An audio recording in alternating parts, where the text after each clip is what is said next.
MTN news Malayalam television network.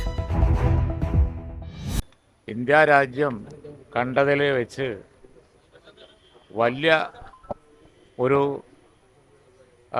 സംഭവവികാസമാണ് ഈ നാട്ടിലെ യുവാക്കളുടെ ഡൽഹിയിലെ പ്രതികരണം ഉണ്ടാക്കിയിരിക്കുന്നത്. ഈ അടുത്ത കാലത്ത് നമ്മൾ രാഷ്ട്രീയ രംഗത്ത് കണ്ട ഏറ്റവും പ്രസക്തിയേറിയ ഒരു പ്രതിഭാസം എന്ന് ഈ സമരത്തെക്കുറിച്ച് പറയേണ്ടി വരും. കാരണം ഗവൺമെൻറ്, ബി ജെ പി പ്രസ്ഥാനം, സംഘപരിവാർ പൊതുവെ വിഭാഗീയതയും വർഗീയതയും ആയുധമാക്കിക്കൊണ്ട്, അതായത് കമ്മ്യൂണലി സെൻസിറ്റീവായിട്ടുള്ള വിഷയങ്ങൾക്ക് പ്രാധാന്യം കൊടുത്തുകൊണ്ട് ക്യാമ്പയിൻ ചെയ്താൽ ജനങ്ങളുടെ പ്രശ്നങ്ങൾ അപ്പടി മൂടി വെക്കാൻ കഴിയും എന്ന ആ ചിന്തക്കാണ് തിരിച്ചടി നേരിട്ടിരിക്കുന്നത്. അതൊന്നും സാധിക്കില്ല.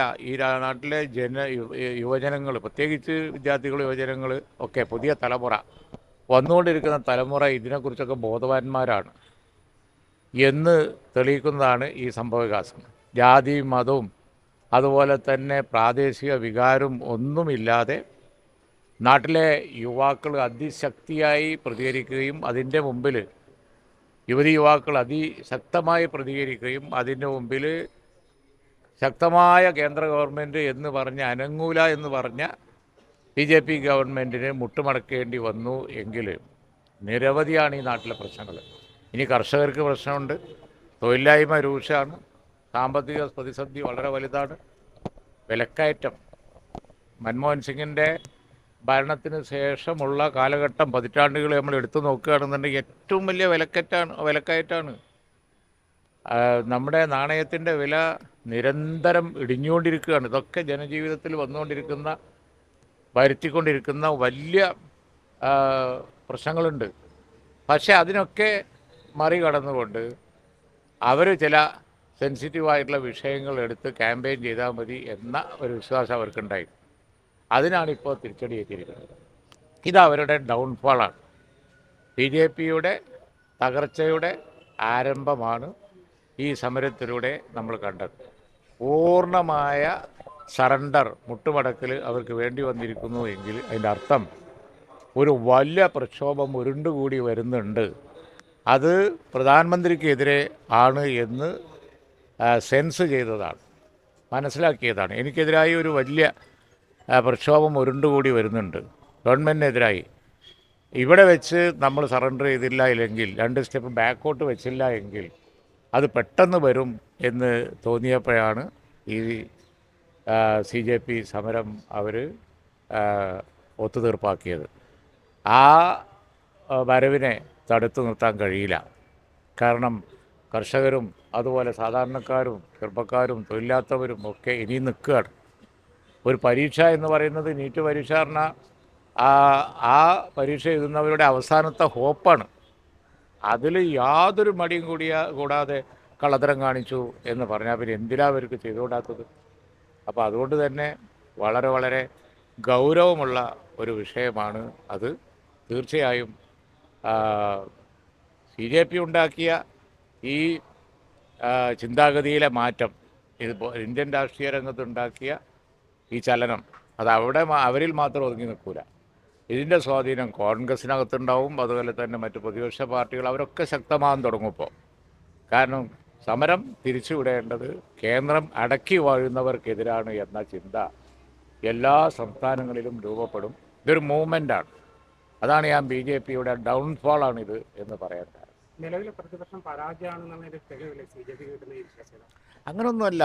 നിലവിലെ പ്രതിപക്ഷം പല സംസ്ഥാനങ്ങളിലും അധികാരത്തിൽ വന്നല്ലോ. കേരളം ഒരു ഉദാഹരണമാണ്. ഇവിടെ അധികാരത്തിൽ വന്നല്ലോ. അപ്പോൾ കോൺഗ്രസ്സിന് ഇപ്പോഴും രാജ്യത്ത് പ്രസക്തിയുണ്ട്. ഒരു നാഷണൽ പാർട്ടി എന്നുള്ള നിലയിൽ പ്രസക്തിയുണ്ട്. ഇത്തരത്തിലുള്ള മൂവ്മെൻറ്റിൻ്റെ ഒക്കെ അവസാന ഫലം കോൺഗ്രസ് തന്നെയാണ് ആൾട്ടർനേറ്റീവ് എന്നുള്ളത് സമൂഹം കരുതും. കാരണം ഭരണമാറ്റം എന്ന് പറയുമ്പോൾ തീർച്ചയായും ഇന്ത്യൻ നാഷണൽ കോൺഗ്രസിൻ്റെ സമയം ഇതിനേക്കാൾ എത്രയോ മെച്ചമായിരുന്നു. ജനാധിപത്യമായിരുന്നു. അതുപോലെ തന്നെ ആളുകൾക്ക് അഭിപ്രായം പറയാമായിരുന്നു. അതാണ് ആ കാലഘട്ടവും ഇപ്പോഴത്തെ കാലഘട്ടവും തമ്മിലുള്ള വ്യത്യാസം. അതുപോലെ തന്നെ എല്ലാ വിഭാഗങ്ങളെയും ഒരുപോലെ കണ്ടിട്ടാണ് കോൺഗ്രസ് ഭരണകാലം UPA ഭരണകാലം പോയിരുന്നത്.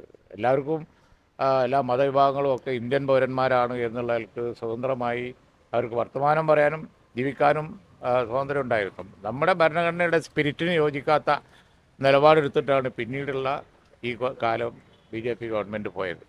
അതാണ് ഭരണഘടന ഉയർത്തിപ്പിടിച്ച് CJP അവരെ സമരം നയിച്ചത്. അംബേദ്കറുടെ ഫോട്ടോ കാണിച്ച് പറയാനൊക്കെ കാരണം അതാണ്. കാരണം ഭരണഘടനാ വിരുദ്ധമായി രാജ്യത്തിൻ്റെ ഒരു നയത്തിനെതിരായിട്ടാണ് പോയിക്കൊണ്ടിരിക്കുന്നത്. കോൺഗ്രസ് ഒരിക്കലും അങ്ങനെ ചെയ്യില്ല. അതുകൊണ്ട് തന്നെ ശക്തമായ ദേശീയ പാർട്ടി എന്നുള്ള നിലക്ക് കോൺഗ്രസ് തന്നെയാണ് ആൾട്ടർനേറ്റീവ് എന്ന ചിന്താഗതിക്ക് കൂടുതൽ പ്രസക്തി ഉണ്ടാവുകയാണ് ചെയ്തത്.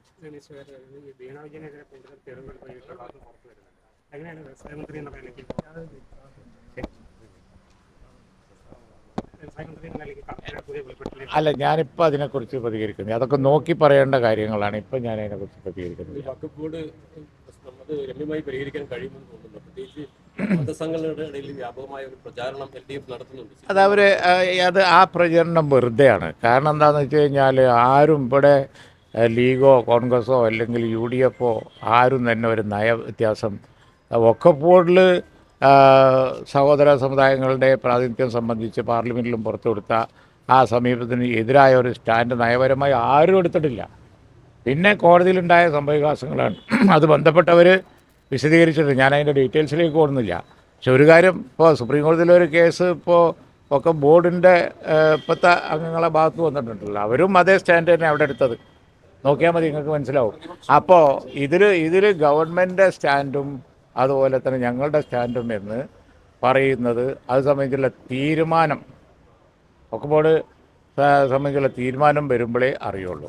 ആ തീരുമാനം എന്ന് പറയുന്നത് ഞങ്ങളൊക്കെ കൂടി ചർച്ച ചെയ്ത് പിന്നീട് എടുക്കുന്ന തീരുമാനമാണ്. നയപരമായി നേരത്തെയുള്ള നിലപാടിൽ അണുവിട മാറ്റമില്ല. ബാക്കിയൊക്കെ കോടതിയിലുണ്ടാകുന്ന ഓരോ ചോദ്യങ്ങൾക്കനുസരിച്ചൊക്കെ വരുന്ന ഡിബേറ്റ് മാത്രമാണ്. ഹൈക്കോടതി വെച്ച് അവർ പ്രചരിപ്പിക്കുന്നു. വേണമെങ്കിൽ ഇപ്പുറത്തുള്ളവർക്ക് സുപ്രീം കോടതിയിൽ അവർ പറഞ്ഞത് വെച്ചും പ്രചരിപ്പിക്കാം. അതൊക്കെ കേവലം പ്രചരണം മാത്രമാണ്. അന്തിമമായി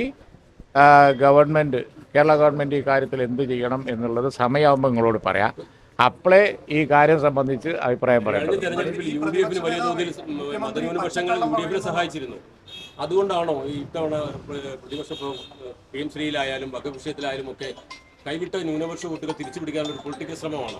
ഈ ഒരു ഗവൺമെൻറ്റിൻ്റെ പ്രാരംഭഘട്ടത്തിൽ ഒന്നും പറയാനില്ലാത്തത് കൊണ്ട് അവർ തന്നെ ചെയ്തു വെച്ച കാര്യങ്ങൾ ഞങ്ങളുടെ തലക്ക് വെക്കുന്നു എന്നേ ഉള്ളൂ, അല്ലാതെ ഒന്നുമില്ല. PMശ്രീയൊക്കെ അവർ ചെയ്തു വെച്ച കാര്യങ്ങളാണ്. പണവും വാങ്ങി പോയിട്ട് അവസാനം അതിൻ്റെ പിതൃത്വം ഞങ്ങളുടെ തലയിൽ വെക്കാൻ വേണ്ടി നോക്കുകയാണ്. അതൊന്നും ഈ നാട്ടുകാർക്ക് അറിയാം നല്ലവണ്ണം. അതുപോലെ തന്നെ ഈ വഖഫ് ബോർഡ് വിഷയത്തിലും അങ്ങനെ തന്നെ. സുപ്രീം കോടതിയിൽ അവർ പോയി പറഞ്ഞ എന്താ നോക്കിയാൽ മതി. അപ്പോൾ ഇതൊക്കെ ഇവർക്ക് വേറെ ആയുധങ്ങളൊന്നും ഇല്ലാത്തതുകൊണ്ട് എടുത്ത് പ്രയോഗിക്കുകയാണ്. ഇതൊക്കെ അവർ ചെയ്തു വെച്ചതാണ്. ഈ വിന മുഴുവൻ അവരുണ്ടാക്കിയതാണ്. എന്നിട്ട് അതിൻ്റെ മുഴുവൻ പാപഭാരം UDF ഗവൺമെൻറ്റിൻ്റെ തലയിൽ കെട്ടിവെക്കുകയാണ്. അത് യേശുവില്ല. ഞങ്ങൾ വർത്തമാനം പറഞ്ഞു തുടങ്ങിയ കാര്യങ്ങളൊക്കെ ബോധ്യമാവും. ഓക്കെ.